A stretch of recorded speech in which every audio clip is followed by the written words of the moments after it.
அன்பான வாக்காளர் பெருமக்களே, பெரியோர்களே, தாய்மார்களே என ஒரு 1.5-2 மாதமா நீங்க கேட்டுக்கொண்டிருந்த இந்த வாசகங்கள், எங்கு சென்றாலும் கேட்ட இந்த பரப்புரைகள் முடிவுக்கு வந்துவிட்டன, பரப்புரைகள் ஓய்ந்துவிட்டன என்ற மாலையோடு இறுதி கட்டத்தை தேர்தல் திருவிழா எட்டியிருக்கிறது.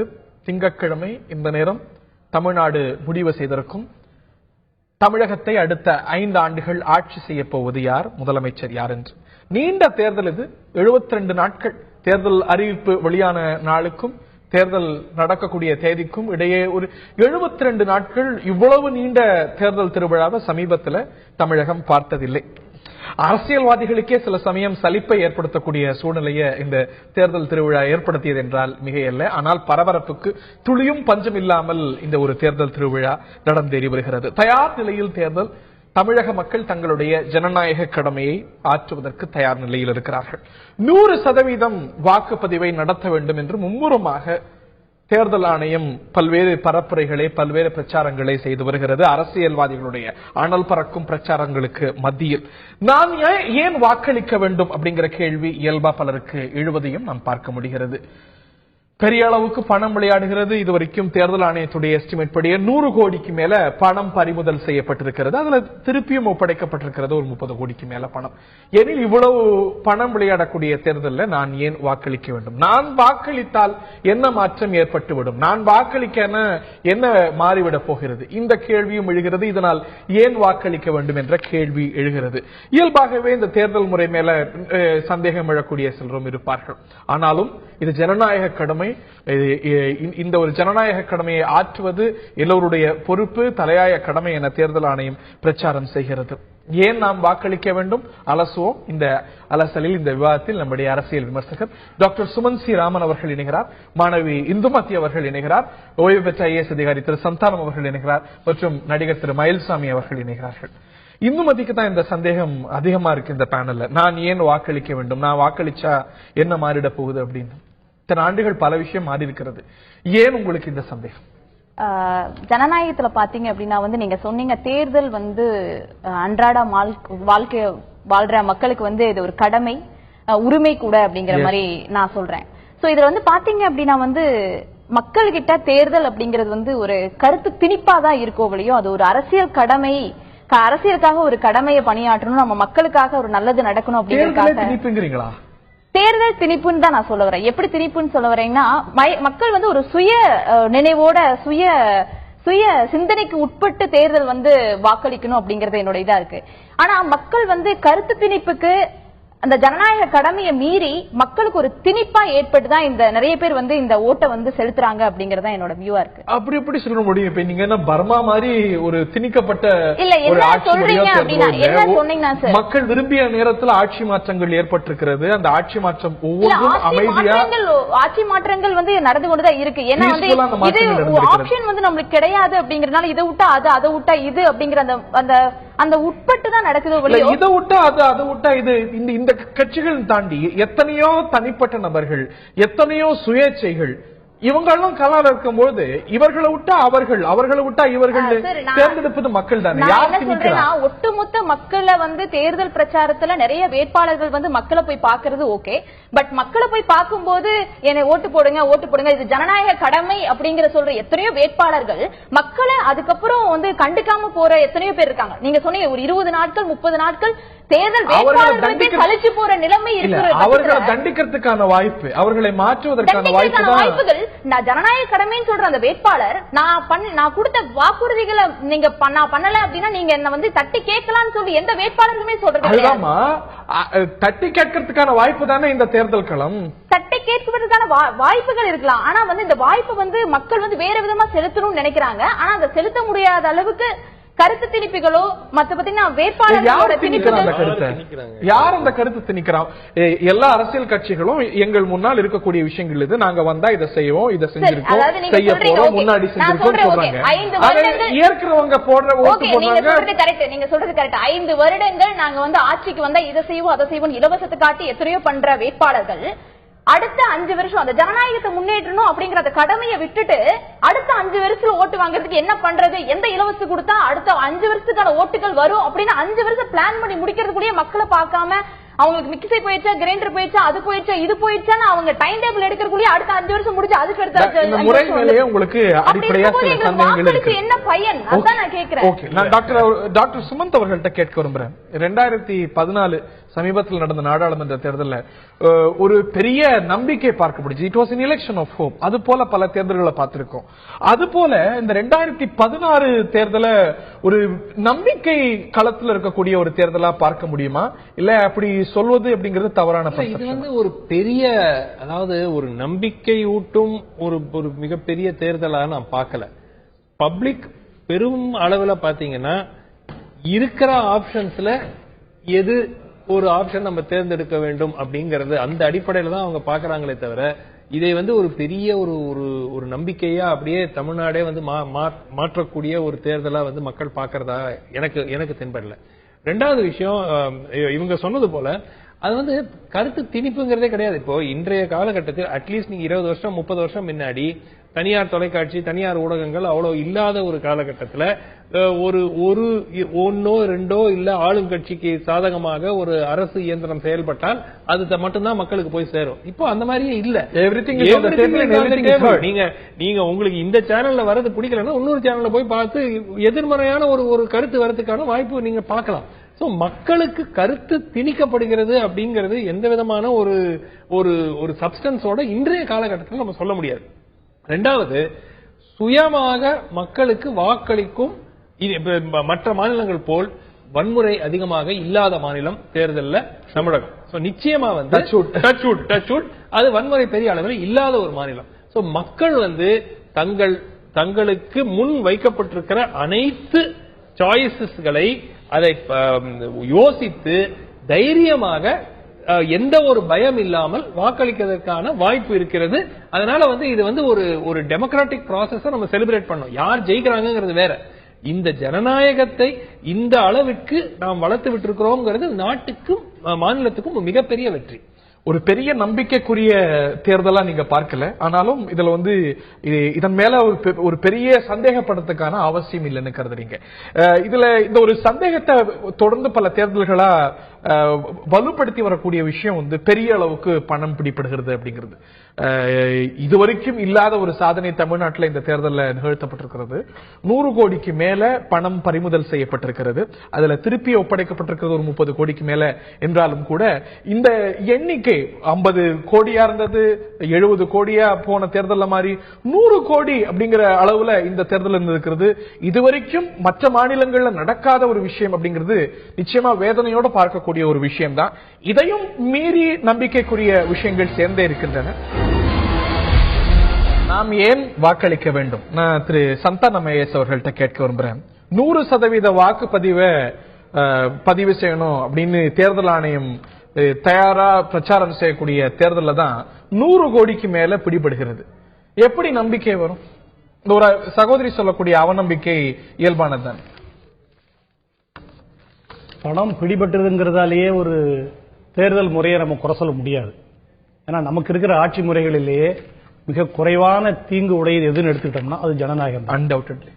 அதே மாதிரி இந்த ஜனநாயகத்தை பொறுத்த மட்டுக்கும் அதனுடைய ஒரு குடிமக்களுடைய உச்சபட்ச பங்கேற்புங்கிறது தேர்தல் வாக்கு அளிக்கிறது தான். நான் ஒரு 40 வருஷ காலம் அரசாங்கத்தில் இருந்து ஓய்வு பெற்றிருக்கேன். கோயம்புத்தூர் கலெக்டரா வந்து 4 வருஷம் இருந்து அங்க தேர்தல் நடத்தியிருக்கேன். எலெக்ஷன் அப்சர்வரா வேற மாநிலங்களுக்கு போயிருக்கேன். கேரளா போயிருக்கேன், வெஸ்ட் பெங்கால் போயிருக்கேன், மத்திய பிரதேசம் போயிருக்கேன். இங்கேயும் எலெக்ஷன்ல பார்த்திருக்கேன். ஒரு நல்ல அம்சம் என்ன பாத்தீங்கன்னா, இந்த எலெக்ஷன்ல மிக ஆர்வமா பங்கேற்கிறது யாருன்னு நம்ம பார்த்தோம்னா ஏழை ஜனங்கள் தான். அவங்க தான் முதல்ல நின்று கியூல நின்று ஓட்டு போடுறாங்க, ஆர்வமா ஓட்டு போடுறாங்க.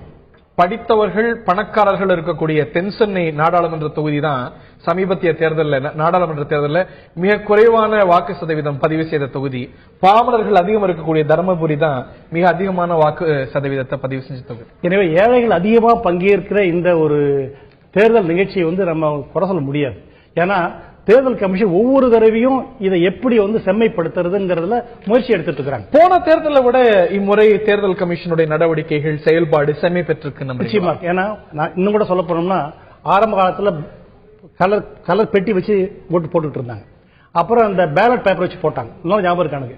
50 ஓட்டா நாங்க எடுத்து எண்ணி அவர் பெரிய ட்ரம்ல போட்டு அதை சுத்தி ஒவ்வொரு இடத்துக்கும் 100 ஓட்டா கொடுத்து அதை போட்டு டவுட்ஃபுல் ஓட்டுங்கிறது ரிட்டர்னிங் ஆஃபீஸர் வந்து அதை டிக் அடிச்சு பக்கத்துல எல்லா ஏஜென்ட்டும் அதை இல்ல உண்டு சொல்லி எல்லாம் பண்ணி நான் பண்ணிட்டு இருப்போம்.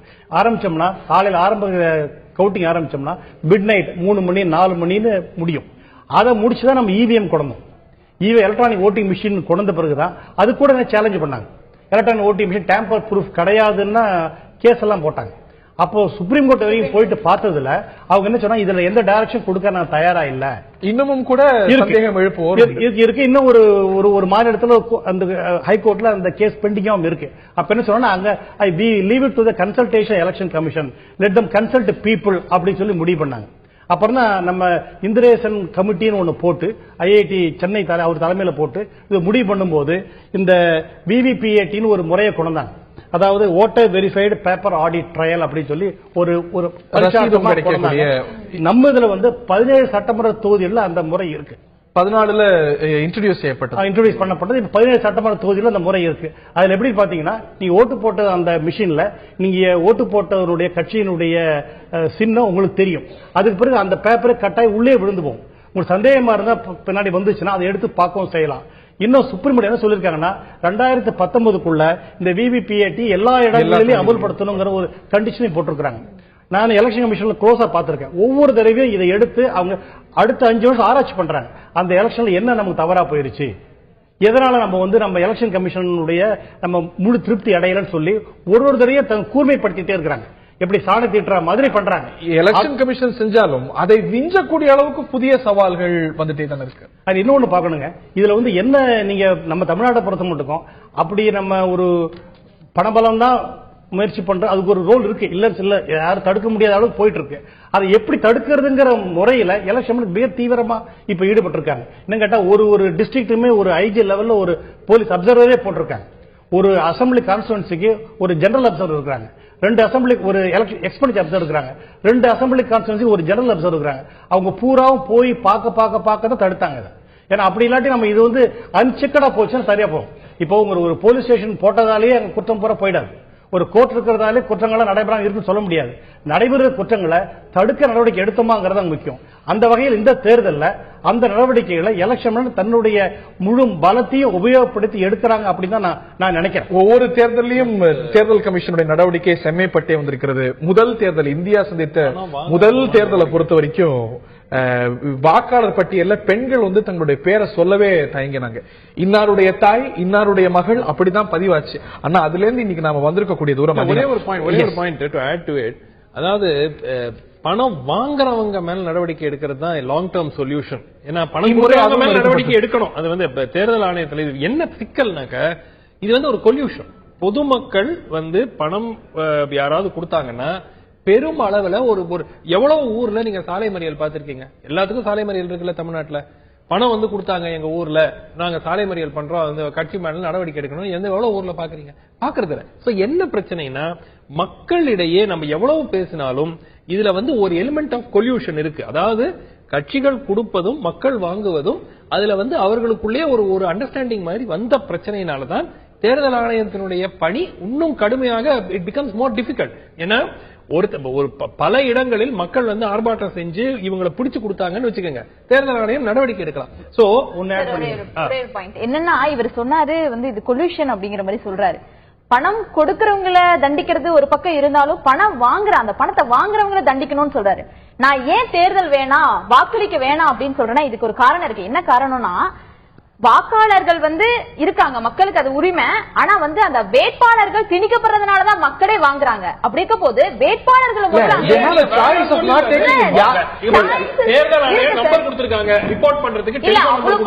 உள்ளவங்க அவங்க தப்பிச்சுப்பாங்க, பணம் இல்லாத ஏழை மக்கள் பாதிக்கப்படுறாங்க. ஓகே, திரு மயில்சாமியுடைய முதற்கட்ட கருத்து இதெல்லாம் வேறுபட்ட பார்வை அவருக்கு இருக்குன்னு நான் புரிஞ்சுக்கிறேன். திரு மயில்சாமி, அதாவது நம்ம இந்தியாங்கிறது ஒரு நல்ல நாடு. இந்த பூமி வந்து ஒரு புனிதமான பூமி, நான் எதுவும் குறை சொல்லல. ஆனா இந்த மண்ணுக்கு மேல இருக்கிற மனிதர்கள் வந்து கொஞ்சம் டிஃபரெண்ட். அது குறிப்பா நம்ம தமிழ்நாட்டில் ஆரோக்கியமான அரசியல் கிடையாது. அதை ஆணித்தனமா அடிச்சு சொல்லலாம். ஆரோக்கியமான அரசியல்னா எப்படி? ஒருத்தர் பாராட்டிக்கிட்டா ஓட்டு மிஸ் ஆயிடும். ஆனா ஒருத்தர் குறை சொல்லிக்கிட்டா ஓகே, தப்பு இல்லை. ஆனா குறைய ஒரு ஒரு மிலிட்டரி லெவல்ல ஒரு பாகிஸ்தான் இந்தியா மாதிரி ஒரு போர் மாதிரி ஒருத்தர் ஒவ்வொரு டிவியில குறை சொல்லிக்கிறது, பெண்களை கொச்சப்படுத்தி பேசுறது, அப்புறம் மேடையில் நின்று நாகரிகமே இல்லாம பேசுறது. யாரோ ஒரு மட்டமான பிளாக் சினிமா தியேட்டர்ல மட்டமான ஒருத்தர் லுங்கி கட்டிட்டு மட்டமான பிளாக் டிக்கெட் இருப்பான் தெரியுமா, அவன மாதிரி சில ஆசிரியர்கள் டபுள் மீனிங்ல பேசுறது, இதெல்லாம் வெரி வெரி டூ மச். இந்த மாதிரி காட்சியில பொதுமக்கள் பார்த்துக்கிட்டு இவனுக்கு நின்று சம்பாதிச்சு செட்டில் ஆகுதுக்கு நான் ஓட்டு போடணுமா? இல்ல, இன்னொரு கேள்வியும் நான் கேட்க விரும்புறேன். பொதுவாவே ஒரு பர்செப்ஷன் உண்டு, ஒரு எண்ணம் உண்டு. தேசிய அரசியல் எவ்வளவு ஆரோக்கியமா இருக்கு, எப்படி ரெண்டு தலைவர்களும் எவ்வளவு ஆரோக்கியமா நடந்துக்கிறாங்க அப்படின்னு. ஆனா 2014 நாடாளுமன்ற தேர்தலில் ஒருவர் தாக்கி கொண்ட அந்த விதம், ரசக்குறைவான யுக்திகள் தமிழ்நாட்டில் குறிப்பா பிரதான தலைவர்கள் மத்தியில் இந்த தேர்தலில் பார்க்கல. இஷ்யூ பேஸ்டா தான் விமர்சனம் செய்து கொண்டாங்க. அடுத்த கட்டங்கள் இருந்திருக்கலாம், 2ஆம் கட்டம் 3ஆம் கட்ட மேடைகள்ல கேட்க முடியாத நீங்க சொல்லக்கூடிய விஷயங்கள் அரங்கேறி வருகின்றன. குறிப்பா அந்த பிரதான தலைமைகள் மத்தியில ஒரு ஆரோக்கியமான இஷ்யூஸை பேசக்கூடிய ஒரு நிலை தானே இந்த தேர்தலில் பார்த்தோம். டெல்லிய பாருங்க, இங்கேயும் பாருங்க அப்படிங்கிற ஒரு நிலைமை நம்ம அடிக்கடி சொல்றதுக்கு மாறாதானே இருந்தது. சார், மாறாதான் இருக்காங்கிறது முதல்ல கலாச்சாரம் சார். நீங்க டெல்லியில நீங்க அம்மா அப்பா முதல்ல காலத்தை விட்டு கும்பிடுவான். அது எவ்வளவு பெரிய ஆனந்தம் தான். சரி, நீங்க விமானத்துல நீங்க வாருங்க, சில விளம்பரத்துல எவ்வளவு வேட்பாளர்கள் காலில் வராங்க. நான் சொல்றது நல்லா புரிஞ்சுக்க, ஓட்டுக்காக காலில் விழுறாங்களே தவிர கலாச்சாரத்துக்காக காலில் விழல. மரியாதைங்கிறது வேறு. அதாவது அப்படின்னு பார்க்க எல்லாரும் காலில் விழுறாங்க, ஆர்த்தி தட்டுல காசை போடுறாங்க, அது கலாச்சாரம் சார். ஒரு எம்எல்ஏ பார்த்து ஜனங்கிட்ட கேட்டானா, ஒரு எம்எல்ஏ, மக்களே உங்களுக்கு என்ன குறைன்னு. உடனே அவன் சொல்றான், 5 வருஷத்துக்கு அப்புறம் தெரியுமா அதுதான் பெரிய குறை அப்படின்ட்டு. நான் எதுக்கு அதை சொல்றேன்னா, உனக்கு ஆதாயம் தேவைங்கிறதுக்காக காலில் விழுற. கலாச்சாரம் என்ன? நம்ம கலாச்சாரம் காசு கொடுக்கறதா இல்ல காசு வாங்குறதா? நீ சாதாரணமா காசு, என்னை பொறுத்த வரைக்கும் நான் காசு வாங்குறது தப்பு, கொடுக்கறது தப்புன்னு தான் நான் சொல்லுவேன். இப்ப அதே மாதிரி இப்ப இந்த பணத்தை தடுக்கணும் அப்படின்னு சொன்னதுனால எத்தனை ஏமாளிகள் இதுல பாதிக்கப்பட்டிருக்கான். 1 2 அதாவது எல்லாரும் சில சிரமங்களை நம்ம பொறுத்துட்டு தான் ஆகணும். கண்டிப்பா பொறுத்துக்கணும். அதுக்கு ஒரு விதிமுறைகளை கொடுக்கணும் சார். இப்ப பாருங்க, ஒண்ணு இல்ல, நீங்க லைசன்ஸோட வண்டியை ஓட்டுவீங்க, ஆனா உங்களை நிறுத்தினதான் தெரியும் உங்கள்கிட்ட லைசன்ஸ் இருக்கா. கிராமப்புறங்கள்ல எந்த வண்டியுமே லைசன்ஸ் கிடையாது, இன்சூரன்ஸ் கிடையாது. தெரியுமா உங்களுக்கு? சட்ட அமைப்புடைய இல்ல, ஏன்னா அவனுக்கு வண்டி வாங்கணும் அங்க நிறைய இல்ல சார். நான் நிறைய பாத்திருக்கேன். நான் சொன்னேன் இன்சூரன்ஸ் போட்டா உனக்கு தான் நல்லதுன்ட்டு. அந்த இடம் வேற, இந்த இடம் வேற. நான் என்ன சொல்றேன்னா, இந்த காசு கொடுக்கறது வாங்குறது போறேன். முதல்ல 50,000 வரைக்கும் எடுத்துட்டு போலான்றீங்க, இப்ப 10,000 வாங்க பிடிக்க ஆரம்பிச்சிட்டீங்க. நான் உனக்கு குறை சொல்லல, கணக்கு கிடையாதுன்னு ராஜேஷ் லக்கானி முதல்லயே தெளிவா இல்ல 50,000 கூட எடுத்துட்டு போலாம். ஏன்னா இதனால எங்க சினிமா இன்னைக்கு ஷூட்டிங் 1 மாசமா நிக்கிறதுக்கு காரணம் தான். ஷூட்டிங்காக பணம் எடுத்துட்டு போனோம். ப்ரொடியூசர் எங்கேயோ வாங்கிட்டு வருவாரு, எங்கேயோ படம் வாங்கிட்டு வருவாரு. இது ஒரு நீண்ட தேர்தல் திருவிழா. நிச்சயமா அவர் சொல்லக்கூடிய அசௌகரியங்கள் அப்படிங்கிறது இருக்கவே செஞ்சிருக்கு. இன்னைக்கு 100 கோடி ரூபாய் பிடிப்பு, 100 கோடி ரூபாய் பிடிப்புன்னு நம்ம சொல்றோமே தவிர, கொடுக்கப்பட்ட தொகை, ஆவணங்கள் பிறகு சமர்ப்பிக்கப்பட்டு கொடுக்கப்பட்ட தொகையை பற்றி 36 கோடி ரூபாய் திருப்பி கொடுக்கப்பட்டிருக்கு. இன்னைக்கு பிடிப்பட்ட ஒரு 570 கோடி பணம் அப்படின்னு திருப்பூர்ல பார்த்தோம். அதுல எஸ்பிஐ கிளைமும் பண்ணிருக்கிறது. பிடிக்கப்பட்டது ஹைலைட் ஆறது போல கொடுக்கப்பட்டது ஹைலைட் ஆறது, அதையும் சேர்த்து பார்க்கணும். ஒரு நீண்ட தேர்தல் திருவிழா ஒரு இன்கன்வீனியன்ஸ் பலருக்கும் காசு பண்ணிருக்கு அப்படின்னா இல்ல. இது பொது நலன் கருதி இது எல்லா மக்களையும் ஓரளவுக்கு பாதித்தாலும் அதை ஏற்றுக்கொள்ள வேண்டிய ஒரு நிர்பந்தம் மக்களிடையே இருக்கிறது. அதுவும் ஒரு கடமை அப்படின்னு கூட நம்ம எடுத்துக்கலாம். ஏன்னா ஆவணங்கள் நீங்க சரியான ஆவணங்களை வச்சிட்டு இருந்தீங்கன்னா உங்களுக்கு ஒன்னும் பிரச்சனை வரப்போறது இல்ல. பெரிய விஷயம் என்ன வருது, 50,000 அப்படின்னா கூட ஒரு கணக்கு இருந்தது. இப்ப 10,000 20,000 பிடிக்கணும். ஒரு சாதாரண வியாபாரி இன்னைக்கு பெரும்பாலும் நம்மளுடைய கல்ச்சர் இன்னும் காடுக்கு மாறாத கல்ச்சர் தான். 5 ஆண்டுகளுக்கு ஒரு முறை 1 மாத காலம் நாட்டு நலனுக்காக மக்கள் ஏன் இதை சகித்துக் கொள்ளக்கூடாது அப்படிங்கறத சகிக்கக்கூடாதுன்னு சொல்றாரு. அதாவது பாத்தீங்கன்னா 1 மாதம் அப்படிங்கிறது எங்களுடைய ஏழ்மையான மக்களுக்கு, விவசாயிகளுக்கு அது ரொம்ப கஷ்டமான ஒரு எடுத்துட்டு போறாங்க. அப்படின்னா ஏழ்மையான மக்களுக்கு, படிப்பறிவு இல்லாத மக்களுக்கு அந்த பணத்துக்கான உரிய ஆவணம் என்ன இருக்கு? நான் ஒரு நெல்லை விளைவிச்சு சந்தை கூட்டி எடுத்துட்டு போய், தக்காளி பழத்தை எடுத்துட்டு போய் நான் பணத்தை எடுத்துட்டு வரேன். தேர்தல் கமிஷனும் இப்படி மனதை செலுத்தாம மனதை செலுத்தாம இப்படி சாதாரண ஏழை மக்களை தான் டார்கெட் பண்ணாங்க. நீங்க சில வியாபாரிகள் பாதிக்கப்பட்டாங்கிறது உண்மை. ஆனா ஏழை மக்களை டார்கெட் பண்ணாங்க, அவங்க மட்டுமே பாதிக்கப்பட்டாங்க. எல்லாரும் தான் பாதிக்கப்பட்டாங்க. மனதை செலுத்தி சந்தேகக்குரிய இடங்களை பிடிச்சிருக்காங்க. சகித்துக் கொள்ள வேண்டியது ஓகே. நான் வந்து ஜனநாயக கடமை, அதனால மக்களுக்காக வந்து நீங்க சகித்துக் கொள்ள வேணும்னு சொல்றீங்க. ஆனா 5 வருடமா திருடி லஞ்சம் பாத்தீங்கன்னா கோடி கணக்கு தான், லாக்ஸ் கணக்கு கூட கிடையாது, எல்லாமே கோடி. அங்க பிடிபட்டது 10 கோடி 15 கோடி. இன்னைக்கு என்னன்னா, நேத்து என்னன்னா மக்களே அதிர்ச்சி படுற மாதிரி 570 கோடி இரவு 1 மணிக்கு மப்டியில வந்து பிடிக்கவும் கூடாதுங்கிறீங்க. பிடிக்கலாம். இப்ப அடுத்த தேர்தல உதாரணத்துக்கு தமிழகத்தில் 20 கோடி தான் தேர்தல் ஆணையம் பிடிச்சாங்கன்னு வைங்க. நீங்க என்ன சொல்றீங்க? போன 5 வருஷம் முன்னாடியே 100 கோடி ரூபாய் விட்டுட்டாங்க இந்த வாட்டி எல்லாத்தையும். ஆனா இப்ப கூட அவங்க சொல்றது போல it is a tip of the iceberg. பிடிக்கப்பட்டது கம்மி, கொடுக்கப்பட்டது அதிகம் அப்படிங்கிற எண்ணம்னா எப்பவுமே அக்கௌண்ட் வந்து எடுக்காம எல்லாமே கார்டா வச்சீங்கன்னா அந்த பிரச்சனை வராது. அது மக்களோட பணம். அதாவது ஒரு ஓட்டுக்காக மக்களுக்கு பணத்தை வீசி எறிக்கப்படும் போது யாரோ தேர்தல் கமிஷனோ இல்ல வேற ஏதோ போய் பிடிக்குது, சிபிஐயோ பிடிக்குது அப்படின்னா அது ஒரு பெரிய விமர்சனமா படுது. அந்த பணம் எல்லாம் மக்களோட பணம், நம்மளுக்காக வர வேண்டியது அப்படிங்கறத மக்கள் யோசனை வச்சுக்கல. ஏன் வாக்கு போடணும்? அதுதான் சொல்றாங்க, யார் கொடுத்தாலும் வாங்கிக்கோங்க, ஆனா பிடிச்சவங்களுக்கு வாக்கு போடுங்க அப்படின்னு. அப்படி சொன்ன தலைவர்கள் மீது வழக்கு பதிவு செய்யப்பட்டிருக்கிறது. சட்டப்படி கொடுப்பதும் குற்றம், வாங்குவதும் குற்றம். ஆனால் இம்முறை அன்கன்வென்ஷனலி சென்ற முறையெல்லாம் இது போன்ற நடவடிக்கை இல்ல. இம்முறை வெள்ளூர் கிட்ட நினைக்கிறேன் ஒரு விவசாயி வாங்கினாருங்கிற ஒரு குற்றச்சாட்டு வர அவர் மீது வழக்கு பதிவு செய்து சிறையில் அடைக்கப்பட்டு பெயிலையும் வெளியில வந்தார் அப்படிங்கறது நம்ம பார்க்கிறோம். ரைட், இது ஒரு இம்பாக்ட் ஏற்படுத்துமா? அதுதான் சரியா? தும்பை விட்டு வாழை பிடிக்கக்கூடிய நடவடிக்கை அது? இன்னும் பல கேள்விகள் தொடர்ந்து எழுகின்றன. ஏன் நாம் வாக்களிக்க வேண்டும் இந்த தேர்தலில்? பரப்புரை ஓய்ந்து விட்டது. இந்த முக்கியமான கேள்விக்கு இந்த சந்தேகம் இருக்கக்கூடியவர்கள் பலர் இருக்கலாம். நான் ஓட்டு போட்டு என்ன மாறிட போகுது, நான் ஏன் ஓட்டு போடணும் அப்படிங்கிற கேள்வி பல பேருக்கு இருக்கலாம். விடை தெரிந்து கொள்ள வாய்த்து வருகின்றோம். நான் திரு சந்தானம் அவர்கள்ட்ட கேட்க விரும்புறேன். 100% ஒரு ஃபூல் ப்ரூஃபா பிரச்சனை இல்லாம முறைகேடுகள் இல்லாம நடக்குதா அப்படின்னா நிச்சயமாக சந்தேகங்கள் பல எழுகின்றன. பல இடங்கள்ல பணம் கொடுக்கப்பட்டிருக்கு அப்படின்னு குற்றச்சாட்டுகள் எழுது. இந்திய தலைமை தேர்தல் ஆணையர்களே முந்தைய பல தேர்தல்கள்ல தமிழ்நாடை பொறுத்த வரைக்கும் இது ஒரு சேலஞ்சிங் கேஸா இருக்கு பண விநியோகத்தை பொறுத்த வரைக்கும் சொல்லியிருக்கிறாங்க. முந்தைய தேர்தலை பொறுத்த வரைக்கும் பண விநியோகத்தை முழுவதுமா எங்களால கட்டுப்படுத்த முடியல அப்படின்னு சொல்லியிருக்கிறாங்க. 100% முழுமையா திருப்தியா சந்தேகத்துக்கு இடமின்றி நடக்காத தேர்தல் குறித்த இந்த சந்தேகம் இயல்புதானே? ஏன் இந்த தேர்தலில் வாக்களிக்கணும்? இந்த கேள்வி ரெண்டா நான் பிரிக்கணும்னு ஆசைப்படுறேன். ஒன்னு வந்து அரசியல் கட்சிகளுடைய செயல்பாடு, நீங்க சொன்ன அந்த பணம் தர்றது போறது அதுல வருது. இன்னொன்னு ஓட்டு போட போற மக்களுடைய செயல்பாடு. நம்ம தமிழ்நாட்டை பொறுத்த மட்டும் அதிகபட்ச அளவில் மக்கள் ஓட்டு போட்டு தான் இங்க பழக்கம். எப்படி enlightened electorate is the best antidote for any problem in democracy வழக்கமா சொல்லுவாங்க. அதனால எந்த அளவுக்கு இவங்களோட அவேர்னஸ் அதிகமா இருக்கோ அவங்க தான் முடிவு பண்றாங்க. இப்ப தரக்குறையான பிரச்சாரம் பண்றாங்க அப்படின்னா அது பிடிக்காத போய் எதிர்ப்பறையா நிறைய எலெக்ஷன்ல வந்து ஓட்டுகள் விழுந்திருக்கு. அதனால வந்து இது வாக்காளருடைய நம்ம கடமை என்னன்னு எடுத்துக்கிட்டோம்னா முழு அளவுல அவங்க வந்து ஓட்டு போடணுங்கிறது தான். என்ன கேட்டோம்னா நம்ம வந்து 10th மே அன்னைக்கு எலெக்ஷன் கமிஷன் பெரிய மேசிவா ஒரு ஓட்டு எடுத்துக்கிட்டாங்க, பிளட்ஜ் எடுத்துக்கிட்டாங்க. 1.64 கோடி பேர் பங்கேற்றுக்கிட்டாங்க. அது என்னடா கின்னஸ் ரெக்கார்ட்ல இடம் பெற போற அளவுக்கு எல்லா தரப்பு மக்களும் நாங்க வந்து முழுமையா ஓட்டு போடுவோம்னு வந்தாங்க. நம்ம குடியரசு ஆட்சி முறையிலேயே நமக்கு வீக்னஸ் என்னன்னா எந்த லாவும் என்போர்ஸ் பண்ணல வீக்கா போயிடும். அதனால லாவுக்குள்ள மரியாதை இல்லை. என்னை கேட்ட தனிப்பட்ட அபிப்பிராயம் கேட்டோம்னா இது ஓட்டு போடுறதே கட்டாயமாக்குறது நல்லதுன்னு. ஓட்டு போடணும் காரணம் சொல்லுங்க. நீங்க சட்டப்பூர்வமா எப்படி சாத்தியம்? ஓட்டு போடுவது என்னுடைய அடிப்படை உரிமையா, அடிப்படை கடமையா?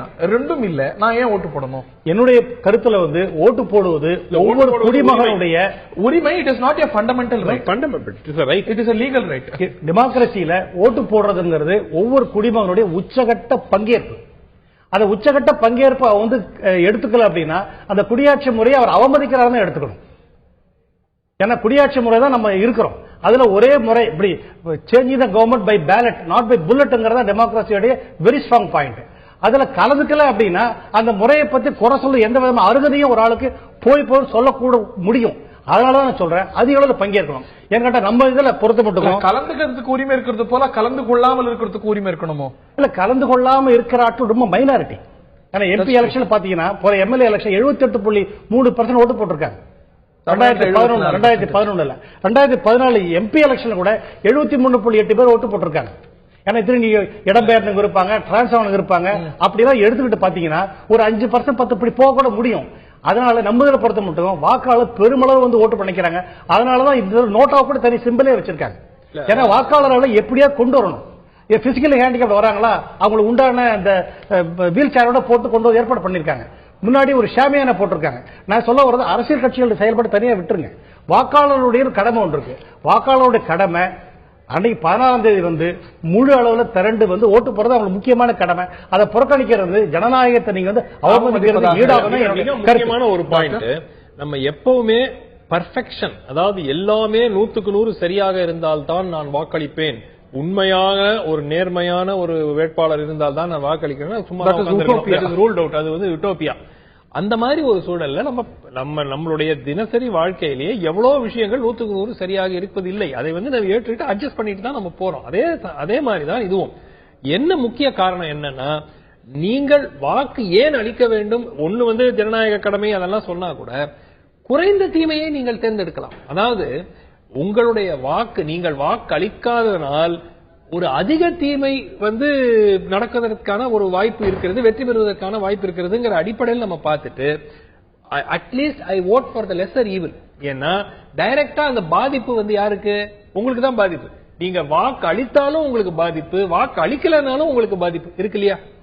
சோ நீங்க நான் இந்த ஜனநாயக முறையில எனக்கு நம்பிக்கை இல்லை, நான் வந்து போறது இல்ல தேர்தலில் ஓட்டு போட்டு என்ன ஆக போறது, நீங்க உட்கார்ந்து இருந்தீங்கன்னா உங்களுக்கு கொடுத்திருக்கிற உரிமையை நீங்கள் வந்து சரியாக பயன்படுத்தவில்லை. ஆனால் அந்த பாதிப்பு உங்களுக்கு மட்டும் இல்ல, போய் ஜனநாயக கடமையை செஞ்ச ஒரு நல்ல ஒரு குடிமகனுக்கும் அந்த பாதிப்பு இருக்கிறது, உங்களுக்கும் அந்த பாதிப்பு இருக்கு. சகோதரி சுருக்குமா, தென் மிஸ்டர் மயில்சாமி. சார், இப்போ வந்து பாத்தீங்கன்னா ஒரு வேட்பாளர்கள் வந்து ஒரு தொகுதியில் இருக்க வேட்பாளர்கள் வாக்காளர்கள் வந்து நியமிக்கிறாங்க. அதாவது நியமிக்கிறாங்க இந்த சென்ஸ் லைக் ஓட்டு போட்டு அவங்கள செலக்ட் பண்றாங்க. பட் ஓட்டு போடுற செலக்ட் பண்ற அந்த வேட்பாளர் கடைசியில வந்து ஒரு கட்சியில போய் இணைஞ்சு ஒரு முதலமைச்சர் கட்சியில அவங்க சேர்ந்து இது பண்ணிக்கிறாங்க, கட்சி தாவல் அது மாதிரி எல்லாம் நடக்குது. பட் மக்கள் எதை நம்பி ஓட்டு போடுறாங்க? உங்க உரிமை கடமை அதையும் மீறி மக்கள் வந்து ஒரு இந்த தொகுதியில் இவர் நல்லா பண்ணுவாரு அப்படின்னு போட்டு போட்டாலும் கடைசியில என்ன ஆயிருதுன்னு பாத்தீங்கன்னா, அவங்க போயிட்டு அங்க சட்டமன்றத்துல பேசும்போது இவங்க போட்ட பிச்சையால நான் வந்தேன், ஆயா போட்ட பிச்சைனால வந்தேன், ஐயா போட்ட பிச்சைனால வந்தேன், அம்மா போட்ட பிச்சைனால வந்தேன் அப்படின்னு சொல்லிட்டு இருக்காங்க. ஆனா இது வந்து தனி மனிதனோட புத்திசாலித்தனமா இல்ல வந்து பாத்தீங்கன்னா அறியாமையா, மக்களோட அறியாமையினால சொல்லி இதனால மக்கள் என்ன தேர்ந்தெடுத்தாங்கன்னு எந்த வேட்பாளருமே சொல்றது கிடையாது. நான் என்ன கேக்குறேன்னா, மக்கள் வந்து வீதி வீதியா வந்து வாக்காளர்களை வந்து வாக்காளர்களை வந்து சந்திச்சு வாக்கு வாங்குறாங்க. எப்படி எடுக்க முடியும்? அதாவது பாதி பேருக்கு தமிழ்நாட்டில் இன்னி கூட பல தொகுதிகளில் வேட்பாளர் பேரே தெரியாது. கட்சி தலைவருக்கு தான் போடுறாங்க, கட்சி தலைவருக்கு தான் போடுறாங்க. இல்ல இன்னைக்கு கூட தமிழ்நாட்டுல நீங்க ஒண்ணு பண்ணுங்க, வேட்பாளர் உங்க தொகுதியில உங்க வேட்பாளர் இந்த கட்சியினுடைய வேட்பாளர் பேரை வந்து கேட்டு பாருங்க, நிறைய பேருக்கு தெரியாது. அவங்க கட்சி அதனாலதான் அவங்க தேர்ந்தெடுக்கப்பட்டு அவங்க சட்டமன்றத்துக்கு போகும்போது அந்த தலைவருக்கு தான் நன்றி தெரிவிக்கிறாங்களே தவிர மக்களுக்கு நன்றி தெரிவிக்கல. ஏன்னா மக்கள் வந்து அந்த தலைவருக்காக தலைவரை எல்லா தொகுதியிலும் ஓட்டு போட முடியாது. அந்த அடிப்படையில் தான் இன் ஃபங்க்ஷனிங் ஒரு பிரசிடென்ஷியல் ஸ்டைல்ல இருக்கு. பிரசிடென்ஷியல் ஸ்டைல் தான் இருக்கு. திரு மயில்சாமி அவர்கள்ட்ட கேட்க விரும்புறேன். 100% வாக்குப்பதிவை உறுதி செய்யணும் தேர்தல் கமிஷன் முடிவு செய்து. இதுல பங்கேற்காதவங்க இந்த முறையை பற்றி பேசுவதற்கு தார்மீகம் உள்ளவர்களா அப்படின்னு கேள்வியை ஐஏஎஸ் அதிகாரி, ஓய்வு பெற்ற ஐஏஎஸ் அதிகாரி எழுப்புறார்.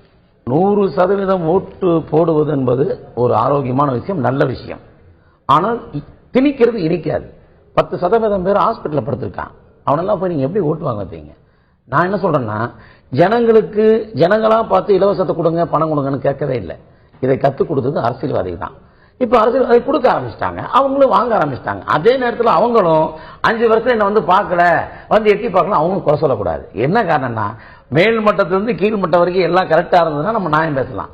மேல் மட்டத்திலிருந்து கீழ் மட்டம் வரைக்கும் எல்லாமே தப்பு நடக்கிறதுனால இங்க எல்லாமே தப்பா தான் இருக்குது. இனிமே நம்ம ஓட்டு போடுவது நம்ம கடமை.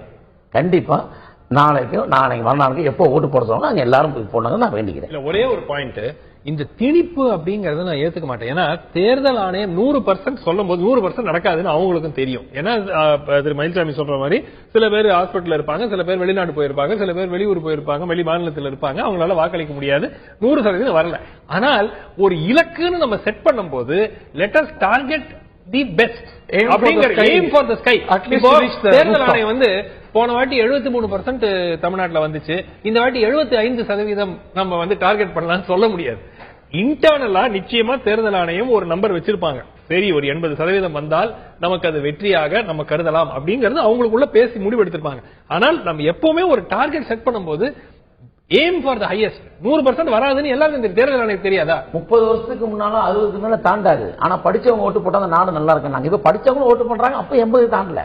ஏன்னா ஒரு ஊர்ல 1000 பேர் தான் 1100 ஓட்டு இல்ல சார். நிறைய படிச்சவங்க நிறைய பணக்காரங்க இருக்கிற அமெரிக்க ஜனாதிபதி தேர்தலே 64-65% பெரும்பாலான ஜனாதிபதி தேர்தல தாண்ட மாட்டேங்குது. இங்க இந்தியால பல தேர்தல்கள்ல தமிழ்நாட்டுல சார் சொன்ன மாதிரி 2014 தேர்தல 74% வாக்குப்பதிவு. அடுத்த எலெக்ஷன்ல 500 நோட்டையும் 1000 நோட்டையும் பேன் பண்ணீங்கன்னா கொஞ்சம் எலெக்ஷன் நல்லா நடக்கும். இல்ல ஒரு கருத்து சொல்ல விரும்புறேன். இந்த தேர்தல் ஒரு பரப்புரை நீண்ட காலம் நடந்து சொல்றாங்க. அது உண்மையிலே வந்து எப்படி நம்ம ஒரு தயிரை கடைஞ்சி வெண்ணெய் நெய் எடுக்கிற மாதிரி ஒரு காலம். அதுலதான் வந்து மக்களுடைய கருத்துக்களை கேட்டு கேட்டு கேட்டு அரசியல்வாதிகள்லாம் பொது கருத்தை ஒன்று உருவாகுது. மதுவிலக்கு வந்து முதல்ல போர்ஸ் இல்லாம இருந்துச்சு, ஆரம்பிச்சு இப்ப எல்லாருமே அது ஒத்துக்கிட்டு வந்துட்டாங்க. அது மாதிரி லோக்பால் பில் இருக்கு.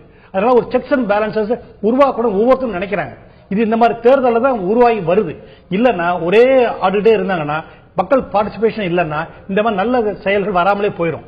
செக்ஸ் அண்ட் பேலன்சஸ்க்கு எலெக்ஷன் ரொம்ப முக்கியம். எலெக்ஷன்ல வந்து எலக்ட்ரல் பார்ட்டிசிபேட் ரொம்ப ரொம்ப முக்கியம். என்லைட்டன்ட் எலக்ட்ரேட் தான் உண்மையிலே அல்டிமேட் சொல்யூஷன் டெமோக்ரஸி.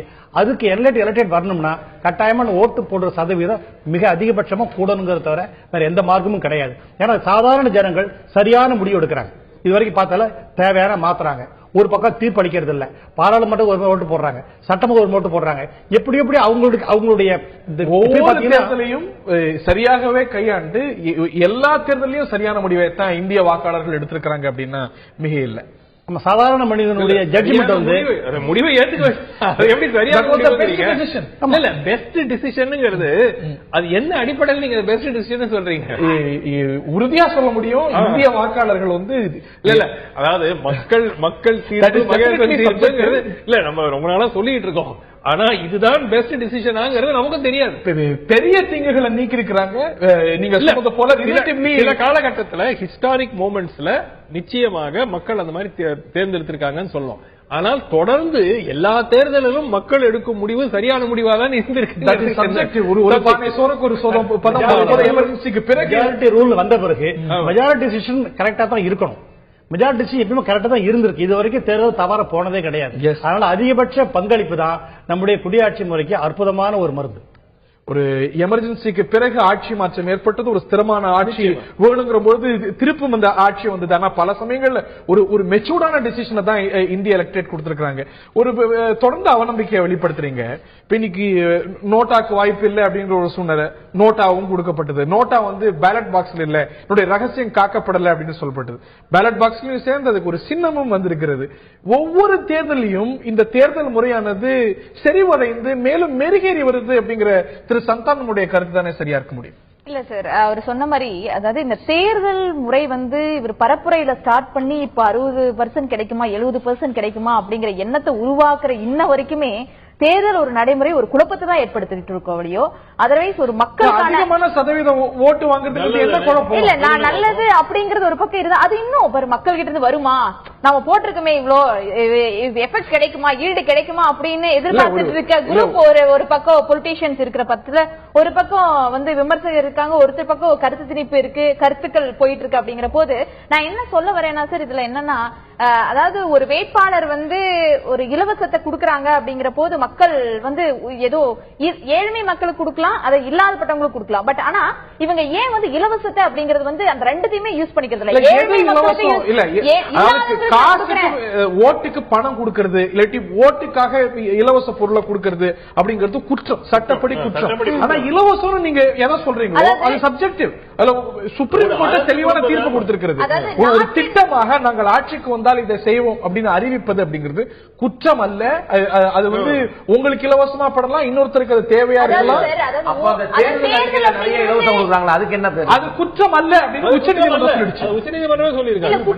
அப்ப அந்த தேர்தல் அறிக்கையில கூட நான் வந்து எலெக்ஷன் செல்போன் ஒன்று தர்றேன், செல்போன் கூட ஒரு 5000 பணம் சொன்னா அது குற்றம் அல்ல. டிவி கொடுப்பதோ செல்போன் கொடுப்பதோ குற்றம் அல்ல. அதாவது தேர்தல் ஆட்சிக்கு வந்தால் இதை செய்வோம் அப்படின்னு சொல்வது குற்றம் அல்லன்னு 2013 இந்திய உச்சநீதிமன்றம் கொடுத்த தீர்ப்புல சொல்லிருக்கு. அதே மாதிரி பணம் கொடுக்கறது யாராவது ஒருத்தர் கொடுத்தா தப்புன்னு சொல்லலாம். எல்லாரும் சேர்ந்து கொடுக்கும்போது அவன் என்ன பண்ணுவான் சார்? ஒருத்தம் கொடுத்தா நம்ம அவங்க வாங்கி சார் இவன் கொடுத்தா பிடிச்சிக்கன்னு சொல்லலாம். எல்லா கட்டி கொடுக்கும்போது அவன் சார் இங்க நம்ம பிச்சை கேட்டாலே போட மாட்டான்றாங்க. தானா வந்து கொடுக்கும்போது எப்படி சார் வேண்டாம்பா, கருப்பு திங்கிறது காசு வேணுமா? இல்ல இல்ல இல்ல நான் கேட்கிறேன், கரும்பு சாப்பிடுறது காசு வேணுமா?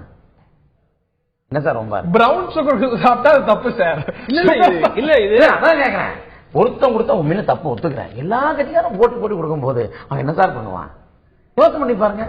நான் சொல்றேன், காசை வாங்கி நான் சொல்ல, குடிச்சவன் ஓட்டு போடு, என்னவோ பண்ணிக்க, குடிச்சவன் ஓட்டு போடு. ஆனா ஓட்டு போட ஐபிசி எடுத்துக்கிட்டாலும் மக்கள் பிரதிநிதித்துவ சட்டத்தை எடுத்துக்கிட்டாலும் ரெண்டுத்திலுமே கொடுப்பதும் வாங்குவதும் குற்றம். நான் சொல்ல 4 பேர் உட்கார்ந்துருக்கா, மயில்சாமி மட்டும் தான் கொடுத்தா என்ன பிடிச்சி உள்ள போடு. 4 பேர் சேர்ந்து கொடுக்கும்போது என்ன பண்ணுவான்? அது ஒரு ஃபேக்டரா இருக்காங்கிற ஒரு கேள்வி எழுந்திருக்கிறது. ஒரு கட்டத்துல இந்த ஒரு பணம் வாங்கிக்கிட்டு ஓட்டு போடுறாங்க, பணம் வந்து ஒரு தேர்தலுடைய அவுட்கம் முடிவு செய்து அப்படிங்கிற ஒரு எண்ணம் இருந்தது. ஆனா இன்னைக்கு அது போன்ற எண்ணம் இருக்கு. எல்லாத்தையும் பிடிச்சவங்களுக்கு ஓட்டு போடுவோம் அப்படிங்கிற எண்ணம் அது ஒரு ஃபேக்டரா இருக்கா? பணம் சில அரசியல் கட்சிகள் என்ன பண்ணுதுன்னா பிரச்சாரத்துக்கு போகும்போது ஏமா உங்களுக்கு ஒண்ணு கொடுக்கலையா, அந்த வேட்பாளர் அது கொடுத்துட்டு மாட்டி வேற விடுறாங்க. அது ஒண்ணு பண்றாங்க டாக்டர். இல்ல அதாவது இந்த பணம், அதாவது பல கட்சி, அதாவது ஒரு கட்சி மட்டும் இந்தியால பணம் கொடுக்கற மாதிரிங்கிறது இல்ல. தமிழ்நாட்டுல மிகவும் அதிகமாக இருக்குங்கிறது வந்து ஒரு ஆப்வியஸ் ஃபேக்டர். பல தேர்தல் ஆணையர்களே முன்னாடி தெரிவிச்சிருக்காங்க. கட்சிகள் கொடுக்கும்போது இது வந்து இந்த தீமை ஒழிவதற்கு இது ஒரு பெரிய வாய்ப்பு. எல்லாரும் கொடுத்துட்டாங்கன்னு வச்சுக்கோங்க, வர்ற காசை எல்லாம் வாங்குறது சட்டப்படி இன்னைக்கு ஒரு ஃபேக்டரா இருக்கா பணம் கொடுக்கக்கூடிய திசையில? இன்றைய காலகட்டத்தில் ஒரு ஃபேக்டரா இருக்கு. ஏன்னா மக்கள் வந்து ஒரு எதிர்பார்ப்போட பல இடங்களில் அந்த தெருக்கு வந்துருச்சு, எங்க தெருக்கு வரலன்னு கேக்குறாங்க. அது சட்டப்படி குற்றம்னு தெரிஞ்சுக்கிட்டு கொடுப்பதும் வந்து நின்று கேக்குறாங்க. பக்கத்து தெருக்கு கொடுத்துட்டு போயிட்டாங்க, எங்களுக்கு கொடுக்கலையா ஒன்னும் கேக்குறாங்க. பூத் ஸ்லிப் கேக்குற மாதிரி, அவங்க ஓட்டிங் ஸ்லிப் கேக்குற மாதிரி அவங்க கேட்டுட்டு இருக்காங்க. இறுதியான கருத்து, எல்லாரோட இறுதியான கருத்து. அதாவது நாட்டின் நலன் கருதி தான் வந்து எல்லா இலவசங்கள் எல்லாமே இருக்கு. ஆனா நம்ம மக்கள் வந்து ஏழ்மையான மக்களுக்கு ஒண்ணு கொடுக்கறாங்க, இல்லாதப்பட்டவங்களுக்கு கொடுக்கறாங்க, ஓகே. பட் ஆனா இங்க என்னன்னா இலவசம் அப்படிங்கிறது வாரி வழங்கப்படுகிறது எதுக்காக அப்படிங்கிற பத்தினா எல்லா ரேஷன் கார்டு வச்சிருக்கவங்களுக்கு எல்லாம் வந்து இலவசங்கள் வாரி எதுக்காக வாரி வழங்கப்படுகிறது அப்படின்னா அந்த ஓட்டுக்காக மட்டுமே இலவசங்கள் வாரி வழங்கப்படுகிறது. ஜனநாயகம் வந்து உயிரோட்டம் உடையது. மக்களோட உரிமை ஜனநாயகத்தில் உயிரோட்டம் உடையதா இருக்கு. இந்த தேர்தல் போன்ற விஷயங்கள் உயிரோட்டம் மற்றதாக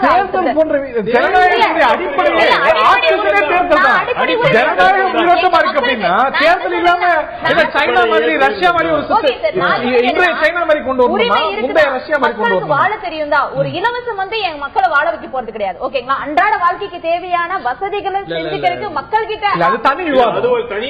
இலவசம் வேண்டுமா வேண்டாமாங்கிறது தனி விவாதங்கள். அதையும் ஒட்டுமொத்தமா தேர்தல் முறையுமே நம்ம வந்து ஊழல் உள்ள சமுதாயத்துல ஓட்டிங் அப்படிங்கிறது வந்து உயிரோட்டம் மற்ற ஓட்டிங் வேண்டாம், ஜனநாயகம் வேணும், தேர்தல் வேண்டாம். வெளிப்படையா இருக்கட்டும். எப்படி வெளிப்படையா? ஒரு தொகுதியில 234 தொகுதியில நான் என்ன சொல்றேன், ஒளிவு மறைவா நடக்குது. நான் சூஸ் பண்றேன். ஒரு சூஸ் பண்றா, முதலமைச்சரை நீங்க வந்து வேற யார் சூஸ் பண்றா? இன்னைக்கு ஏற்பாடு வேணாம். நீங்க வந்து மத்த கண்ட்ரீஸ் பாருங்க, மத்த கண்ட்ரீஸ் இன்னைக்கு யதார்த்தமா இந்த கட்சிக்கு நீங்களே தான் சொன்னீங்க, இந்த வேட்பாளருக்கு வாக்களிக்கிறத விட இந்த கட்சி தலைமைக்கு தான் வாக்களிக்கிறாங்கிறது யதார்த்தமா இருக்கு. அதுதான் யதார்த்தத்துல இருக்கு. நான் வந்து வெளிப்படையா இருக்கட்டும் சொல்றேன். அது என்னன்னா மக்கள் இவர் சொன்னார் முன்னாடியே, ஒரு தொகுதியில நிக்கிற வேட்பாளர்களோட நேம், அதாவது பெயர்களே தெரியாம எத்தனையோ வாக்காளர்கள் இந்த சமூகத்தில் இருக்காங்க. வெளிப்படையா ஒரே ஒரு மனிதர் இருக்காங்க. இப்ப வந்து நீங்க இருக்கீங்க அப்படின்னா தெரிஞ்சுக்க கூடாதுன்னு யாரும் சொல்லலையே.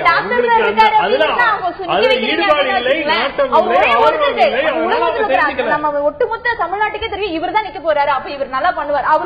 செலிபிரிட்டிகள் மட்டும் தான் நிக்க முடியும். இது வந்து டெவலப்பிங் கண்ட்ரீஸ் வாக்காளர் சொல்லலாம் தவறுங்க. நான் ஒரு வாக்காளரா இருக்கிறேன், எனக்கு ஒரு கட்சி பிடிச்சிருக்குன்னா இந்த கட்சியுடைய வேட்பாளர் யாருன்னு தகவல் நல்லாவே தெரியும் எனக்கு. அதே மாதிரி எனக்கு ஒரு கட்சி பிடிச்சிருக்குன்னா அந்த ஓட்டு போட்டு நினைச்சேன்னா அது யாரு அந்த வேட்பாளர் தெரிஞ்சு வச்சுக்கிறேன். அது தெரிஞ்சு வச்சுக்கலாம் போறதே கிடையாது. என்ன கேட்டா இந்த தேர்தல் வந்து பல்வேறு கருத்துக்கள் மக்கள் முன்ன வைக்கப்படுகிறது. ஒரு கருத்து எதிர்கருத்து நிறைய வருது. மக்களுக்கு இந்த தேர்தலில் நிறைய சாய்ஸே இருக்கு, எப்படியும் செலக்ட் பண்ணலாம். அதனால ஒருத்தர் ஒண்ணு பண்ணாதான் ஜனங்கள் அப்படியே போவாங்க. ஆல்ரெடி இல்லாம இருந்த கடந்த தேர்தலில் இந்த தேர்தலில் நிறைய ஆல்ரெடி ஜனங்கள் கொடுக்குறாங்க. வெயிட் பண்ணுவோம். தெரியாது. திரு மயில்சாமியுடைய இறுதியான கருத்து. சின்ன சின்ன கட்சி எல்லாம் நேற்று ஆரம்பிச்ச கட்சி எல்லாம் காசே இல்லாம காசு கொடுக்க மாட்டேன் வாங்க கூடாதுன்னு சொல்லுது. பெரிய கட்சி காசு நிறைய வச்சுட்டு கொடுக்க ஆரம்பிக்குது, ஜனங்க வாங்க ஆரம்பிச்சிட்டாங்க.